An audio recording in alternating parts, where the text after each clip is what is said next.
Assalamualaikum teman-teman, saya Airin Fauzia. Selamat mendengarkan. Di sini saya akan membawakan 5 hadis tentang hadis sahih tentang pendidikan. Yang pertama yaitu ada keutamaan mencari ilmu. Hadisnya Thalabul ilmi faridatun ala kulli muslimin wa muslimat, yang artinya menuntut ilmu itu wajib bagi semua umat muslim. Hadis riwayat Bukhari. Hadis riwayat Ibnu Majah. Hadis riwayat Ibnu Majah. Tafsiran utamanya yang pertama ada dari Imam Nawawi yang menjelaskan bahwa ilmu yang dimaksud dari hadis ini adalah ilmu yang wajib secara individu atau fardu ain, yaitu ilmu tentang rukun Islam, rukun iman, hukum-hukum yang dibutuhkan dalam kehidupan sehari-hari. Jadi menurut Imam Nawawi itu maksud ilmu dari hadis yang telah saya bacakan tadi itu ilmu-ilmu yang wajib secara perorangan, secara individu untuk dipelajari atau untuk dicari, yaitu hukumnya fardu ain. Hukum-hukumnya itu ada hukum rukun Islam, ada rukun iman, dan hukum-hukum yang dipakai untuk kegiatan sehari-hari. Yang kedua ada dari Ibnu Abdil Bar yang menegaskan bahwa kewajiban mencari ilmu itu bagi laki-laki dan perempuan. Jadi kalau menurut saya sebagai orang yang kadang mendengar kalau perempuan itu tidak usah belajar tinggi-tinggi karena akhir-akhirnya akan akan mengabdikan dirinya di rumah, itu bukan tidak benar, tapi lebih kayak saya ingin menentang perkataan tersebut. Karena apa? Di hadis tersebut juga disebutkan bahwa mencari ilmu itu bukan hanya diwajibkan untuk setiap muslim. Berarti kan perempuan juga muslim. Benar betul tidak Ibu? Seperti itu. Intinya tidak boleh membatasi bagi seorang perempuan untuk mencapai pendidikan tertingginya kayak gitu. Seperti yang tadi disebutkan oleh Ibnu Abdil Bar yang menegaskan bahwa kewajiban menuntut ilmu ini untuk laki-laki dan perempuan tanpa terkecuali. Untuk hadis yang kedua yaitu hadis tentang keutamaan mencari ilmu. Arabnya yaitu man salaka tariqan yaltamisu fihi ilman sahalallahu lahu bihi tariqa ilal jannah, yang artinya barang siapa yang menempuh jalan untuk mencari ilmu maka Allah akan memudahkan baginya jalan menuju surga. Hadis riwayat Muslim. Tafsiran utamanya yang pertama ada dari Imam Nawawi dalam Syarah Sahih Muslim menjelaskan bahwa kata jalan dalam hadis tersebut ini mencakup jalan secara hakiki maupun majazi, termasuk membaca kitab, menghadiri majelis ilmu, atau berdiskusi dengan ahli ilmu. Jadi sepemahaman saya itu kata jalan dalam hadis ini itu seperti cara kita untuk mendapatkan ilmu tersebut. Kan tadi contohnya disebutkan bahwa seperti membaca kitab, menghadiri majelis ilmu, dan berdiskusi dengan para ahli ilmu. Jadi dengan cara menghadiri sebuah majelis itu merupakan salah satu jalan kita untuk mencari ilmu tersebut. Seperti kayak kalau sepemahaman saya, menurut saya dengan cara kita berdiskusi dengan teman-teman di kampus pun itu merupakan salah satu cara atau jalan untuk mencari ilmu. Seperti itu. Lalu tafsir yang kedua ada dari Ibnu Hajar Al-Asqalani yang menyatakan bahwa kemudahan jalan menuju surga bisa berupa taufik dalam beramal dan menghapus dosa-dosa. Lalu hadis yang ketiga yaitu hadis tentang mengajar dengan kelembutan.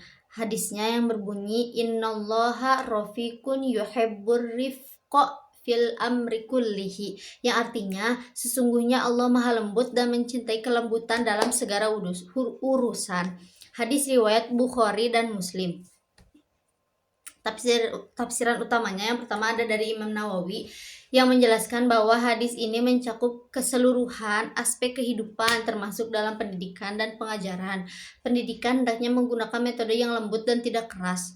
Mungkin kalau zaman dulu dididik keras juga anak-anak itu biasa saja, maksudnya menerima karena tunduk kepada guru. Cuman kalau diterapkan di zaman sekarang itu agak tidak memungkinkan karena adanya mungkin satu undang-undang anak-anak yang dilindungi. Yang kedua, mungkin karena memang bukan zamannya, karena Islam itu berjalan sesuai zamannya gitu. Mungkin kalau dulu zaman dulu ditegaskan mungkin nurut dan baik-baik saja gitu, tapi bagi zaman sekarang itu kalau diterapkan tidak memungkinkan. Seperti itu.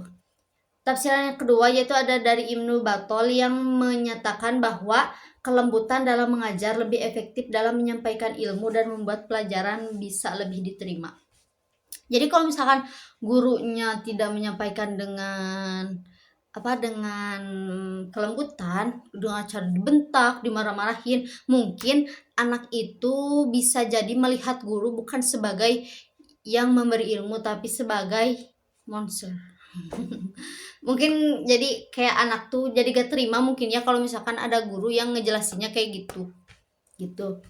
Lalu hadis yang keempat itu ada tentang menyampaikan ilmu, yang hadisnya berbunyi balighu anni walau ayah, yang artinya sampaikanlah dariku walaupun satu ayat. Hadis riwayat Bukhari. Tafsirannya yang pertama ada dari Imam Ibnu Hajar dalam kitab Fathul Bari yang menjelaskan bahwa hadis ini mendorong setiap muslim untuk menyebarkan ilmu yang dimilikinya meskipun sedikit tanpa harus menunggu menjadi ahli. Jadi kalau misalkan kita mengetahui satu ilmu atau sekecil apapun itu, alangkah baiknya disebarkan karena bisa jadi itu menjadi amal jariah kita.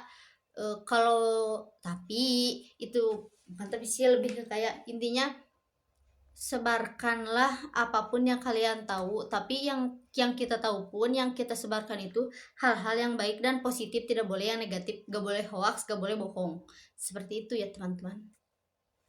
Lalu sepemahaman saya dalam tafsiran dari Ibnu Hajar dalam kitab Fathul Bari ini, jadi bisa jadi ilmu sedikit yang kita sampaikan ke orang-orang itu bisa menjadi pahala buat kita dan menjadi pahala bagi kita untuk menerangi kita nanti di alam kubur. Yang kedua ada tafsiran dari Syekh Muhammad bin Sholih Al-Utsmaini yang menekankan bahwa hadis ini menunjukkan kewajiban dakwah dan pendidikan bagi setiap muslim sesuai kemampuannya. Jadi sepemahaman saya di Islam itu diwajibkan untuk berdakwah atau menyampaikan ajaran Islam ke orang-orang kayak gitu. Jadi kalau dulu saya pernah mendengar kalimat bahwa setiap muslim itu wajib mengingatkan. Bagi saya dakwah itu sama dengan mengingatkan dengan cara menyampaikan sesuatu yang sebenarnya harus dilakukan gitu, dan apa saja harus ditinggalkan, seperti itu. Lalu hadis yang terakhir yang kelima yaitu ada hadis tentang melakukan perbaikan atau mencari cara yang baik. Hadisnya berbunyi man sanna fil islami sunnatah hasanah falahu ajruha wa ajru man amila biha ba'dah, yang artinya barang siapa yang merintis atau memulai dalam Islam sesuai tradisi yang baik, maka baginya pahala dari perbuatannya itu dan pahala orang yang mengikutinya setelahnya tanpa dikurangi sedikit pun pahala mereka. Hadis riwayat Muslim. Tafsiran dari hadis tersebut yang pertama itu ada hadis tafsirannya itu tentang inovasi yang bermanfaat atau sunnatun hasanah. Secara bahasa, sunnatun hasanah berarti jalan atau metode yang baik. Dalam konteks pendidikan, inovasi ini bisa menjadi metode efektif metode efektif untuk membuat kurikulum yang mudah dipahami dan penggunaan teknologi dalam menyebarkan ilmu. Jadi kebetulan waktu hadis tarbawi saya yang membawakan materi tentang inovasi dan kreatif ini. Jadi sepemahaman saya, inovasi di dalam Islam itu boleh. Kan pengertian inovasi sendiri itu membuat sesuatu yang baru dari sesuatu yang sudah ada. Jadi misalkan kayak gini, ya dari metode pembelajaran juga kan sebenarnya sudah ada metode pembelajaran dahulu seperti apa, cuman di zaman sekarang itu kita inovasikan, kita cari metode yang baru untuk membuat suasana pembelajaran itu menjadi lebih kreatif, semangat, menyenangkan dan kondusif kayak gitu. Jadi sebenarnya inovasi di dalam Islam itu diperbolehkan asal asal tidak melanggar syariat Islam. Jadi tidak keluar jalur dari syariat yang telah ditetapkan gitu. Yang kedua ada penjelasan tentang pahala yang berlipat ganda gitu. Dalam hadis ini menegaskan bahwa Islam sangat menghargai para perintis kebaikan. Jika seorang guru menciptakan teknik menghafal yang mudah, lalu teknik itu digunakan oleh guru lain, maka guru pencetus atau guru yang membuat metode ini, biasanya guru awal yang membuat metode ini itu mendapatkan pahala yang berlipat ganda gitu, karena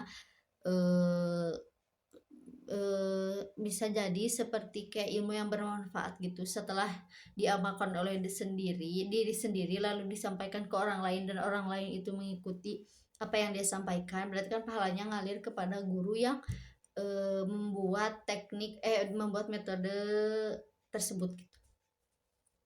Lalu ada tanggung jawab dalam kreativitas. Tafsirannya itu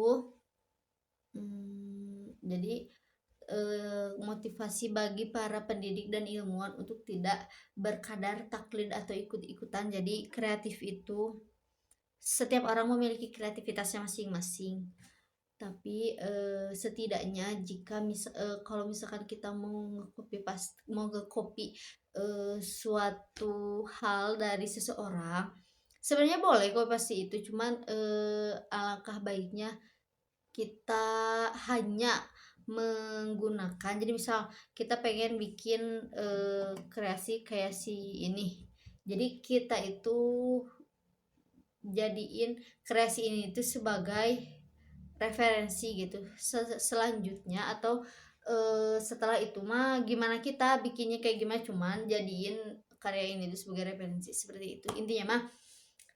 Tidak sekadar taklid atau ikut-ikutan, tetapi berani mencari solusi atau problem solving atas kendala-kendala di masyarakat melalui cara baik yang tidak bertentangan dengan syariat. Mungkin seperti itu 5 hadis yang saya bawakan. Kesimpulannya menurut saya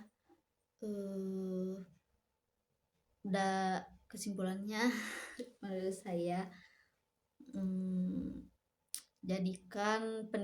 jadikan pendidikan agama Islam itu tidak memberatkan untuk anak-anak generasi sekarang, karena saya pernah dengar bahwa kebanyakan anak zaman sekarang itu